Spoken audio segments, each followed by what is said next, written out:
جی بسم اللہ، السلام علیکم ناظرین. پروگرام ہو کیا رہا ہے کے ساتھ میں ہوں آپ کا میزبان محتشم ترین.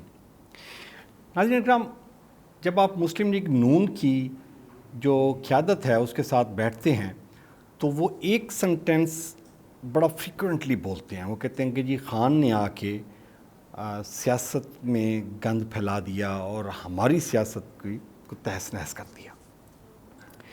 تو اس کو میں نے کہا ذرا دیکھتے ہیں کہ یہ ان کی جو یہ اسٹیٹمنٹ ہے اس میں سے یہ کتنی حقیقت ہے.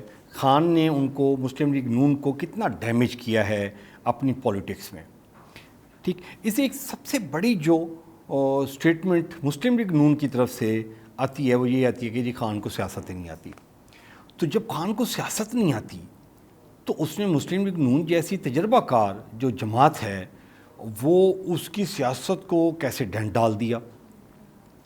دوسری جو چیز میری نظر میں گزری ہے وہ ہے معیشت. آپ کی اکانومی جو ہے وہ مفتاح اسماعیل صاحب جو کام کر رہے تھے اگر ان کو کرنے دیا جاتا تو اس وقت آپ کی جو اکانومی ہے وہ ڈیفرنٹ شیپ میں ہوتی.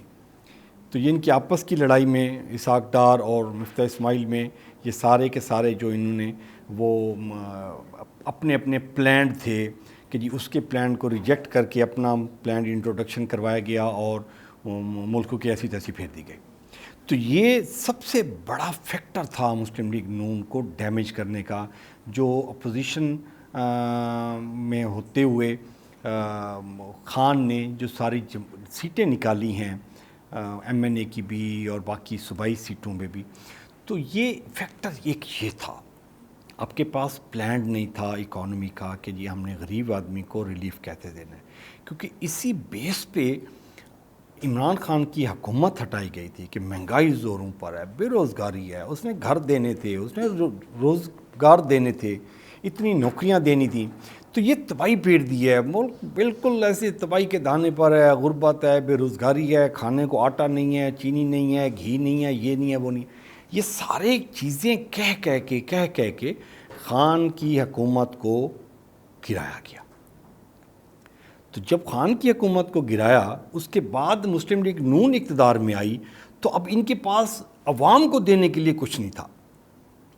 تو 2-4 مہینے 6 مہینے تو انہوں نے یہ کہتے ہوئے نکال دیے کہ یہ خان کے گند تھا جی وہ ہم دھو رہے ہیں. تو وہ اگر تو ٹرولی اسپیکنگ اگر تو وہ مفتاح اسماعیل والا ماڈل یہ اگر اکتوبر نومبر 2022 میں اپلائی کر لیتے تو یہ بہت بہتر ہو جانا تھا اور چیزیں آپ کی بہت ساری سموتھ، مکمل تو نہیں ہو سکتی تھیں لیکن بہت ساری سموتھ میں ہو سکتی تھی. جب اسحاق ڈار نے یہ اسٹیٹمنٹ دی کہ جی آئی ایم ایف کو جو ہو ڈیئر دے آر تو وہ ہمیں گائیڈ کریں گے، ہمیں یہ کریں گے جی روپیہ کہاں رکھنا ہے، اپنی انٹرسٹ ریٹ کہاں رکھنا ہے.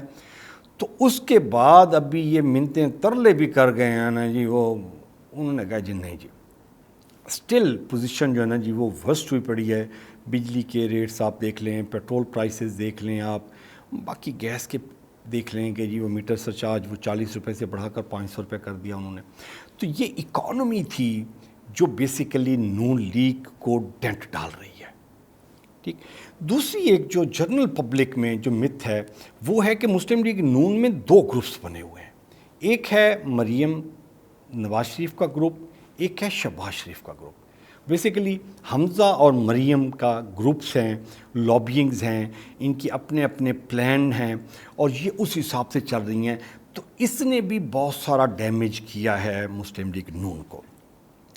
تیسری جو چیز ہے وہ میرے حساب سے جو عدلیہ کو انہوں نے جو ٹارگٹ کیا تھا، جو نواز شریف کو انہوں نے نااہل کیا تھا، تو عدلیہ پہ انہوں نے جو پلانڈ ہٹ کیا تھا، یہ 1997 کے بعد یہ دوسری دفعہ وہ ہٹ کیا تھا اور یہ آج 15 مئی کو تیسری دفعہ ہٹ کر رہی ہے مسلم لیگ نون اس کو.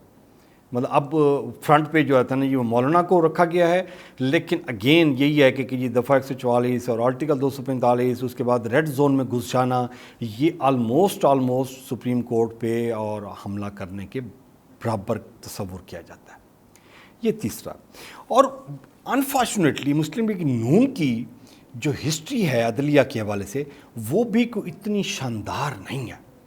ملک قیوم جسٹس صاحب کے ساتھ شہباز شریف کی جو آڈیو لیکس ہوئی، رفیق تارڑ کا جو کردار تھا، سعید الزماں صدیقی کا جو کردار تھا، اس کے بعد ریسنٹلی یہ گلگت کے جو جج تھے رانا شمیم، ان کا جو کردار رہا ہے، تو یہ اتنا اچھا نہیں رہا۔ تو یہ جب عدلیہ پہ بات کرتی ہے تو اس کو اپنے گریبان میں جھانکنا چاہیے کہ جی وہ عدلیہ کے ساتھ وہ کرتی کیا رہی ہے۔ وہ اب کیسے کلیم کر سکتی ہے کہ جی جج صاحبان جو ہیں وہ بیٹھ کے آئین اور قانون کے مطابق فیصلہ کریں۔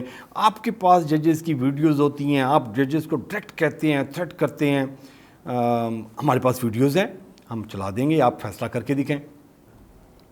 ایک اور اسکول آف تھاٹ جو ہے وہ جنرل پبلک میں ایک بہت بڑا حصہ جو ہے، آپ اس کو تھنک ٹینک کا کہہ لیں، وہ اس چیز پہ بلیو کرتا ہے کہ جی پاکستان پیپلز پارٹی، آصف علی زرداری نے پلانڈ کر کے یہ سارا کچھ کیا ہے اور اپنا انتقام لیا ہے۔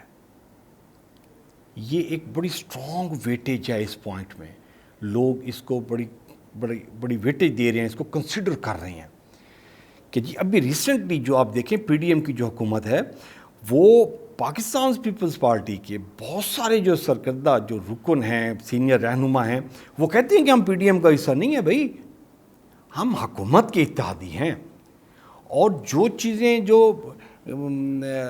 ٹف ٹائم کی تھی، وزارتیں تھیں، وہ ساری پاکستان پیپلز پارٹی نے کہا ہے نون لیگ کو کہ جی آپ میجارٹی میں ہیں، یہ آپ کا حق ہے، پی ایم آپ بن جائیں، وزیر خزانہ آپ بن جائیں، انرجی، پاورز، وزیر دفاع، وزیر داخلہ، یہ سارے آپ بن جائیں، جو گالیاں کھانے والی منسٹریاں وہ ساری آپ لے لیں، ہمیں دے دیں وزارت خارجہ، ہمیں دے دیں قومی اسمبلی کے اسپیکر، ہمیں دے دیں ماحولیات کی یہ، اور ہمیں ایڈوائزر بنا دیں، قاہرہ جیسے ہیں وہ بنا دیں، وہ والی جو منسٹریاں ہیں جو عام ہیں، جن کے ساتھ پبلک کا اتنا انٹریکشن نہیں ہوتا، وہ والی منسٹریاں لے لی ہیں اور فرنٹ اینڈ پہ رکھ دیا ہے مسلم لیگ نون کو۔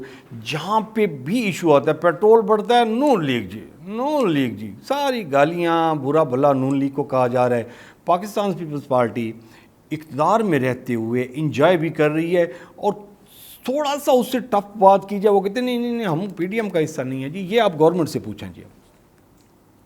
تو یہ 4-5 فیکٹرز میں نے تھا کہ یہ ذرا آپ سے ڈسکس کر لوں کہ جی بیسک پبلک ہے، عوام ہے، اگر مسلم لیگ نون اپنی پالیسیز اس طرح کی بنا لے کہ جی عوام کو ریلیف ملے تو وہ خان سے ہٹ جائیں گے۔ ناظرین، یہ تھا آج کا پروگرام، بہت سمتین کو اجازت دیجیے، اپنا اور اپنے پیاروں کا خیال رکھیے گا، اللہ نے کے پاس۔